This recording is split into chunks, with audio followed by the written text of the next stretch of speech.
August 1954. The Allies have divided Germany and Berlin into 4 occupation zones.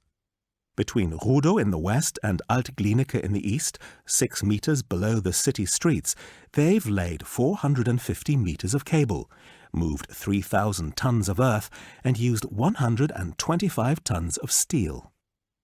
In August 2012, Werner Sobolewski, a former civilian employee of the East German Army, is looking for firewood in the Pasewalk forest 140 kilometers north of Berlin, and makes an amazing discovery. What he finds in the forest takes us back to one of the most exciting stories from the early years of the Cold War, a secret spy tunnel under Berlin. From May 1955 to April 1956, the CIA and Britain's MI6 used the tunnel to listen in on 440,000 of the Soviet Army's telephone and telegraph communications. Then the tunnel is dismantled. The parts in the east are carried away.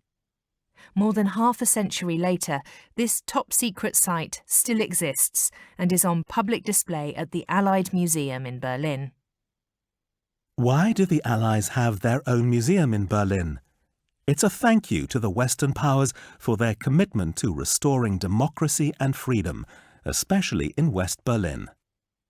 The former enemies were welcomed as friends during the post-war years, particularly because of their help during the Berlin airlift of 1948-49. In 1993, with the support of the USA, Great Britain and France, an international commission of experts drew up plans for a museum in honor of the Western Allies. Helmut Kohl opened the first exhibition at the museum in September 1994, on the eve of the Western powers' final departure from Berlin. The museum is housed in the Outpost Theatre, a former US military cinema, and in the Nicholson Library. These were favorite haunts of US soldiers and their families in the post-war period. The exhibitions focus on the daily lives of the American, British, and French communities.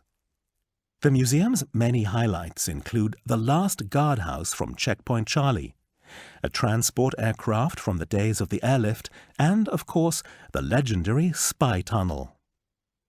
The western part of the tunnel was discovered in 1997 during construction of the motorway A113 between Tunnel Rudower Höhe and the pedestrian bridge Gerolsteig.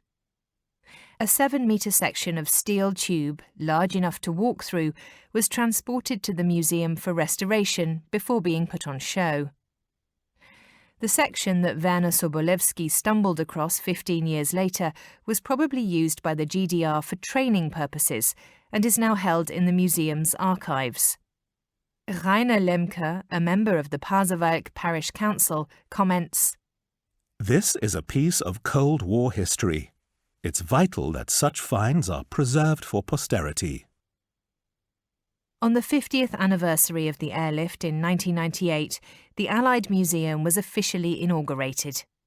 By 2006, 500,000 people had already visited the exhibitions, and this figure had doubled by 2013. Plans are underway to move the museum to a new home in the former Tempelhof Airport in 2020-2021. It's likely that the move will attract even more visitors to this unique exhibition dedicated to Germany's post-war history. Of course, the section of spy tunnel from the 1950s will move too, taking it a little closer to its original location, the former sector border between Neukölln and Treptow.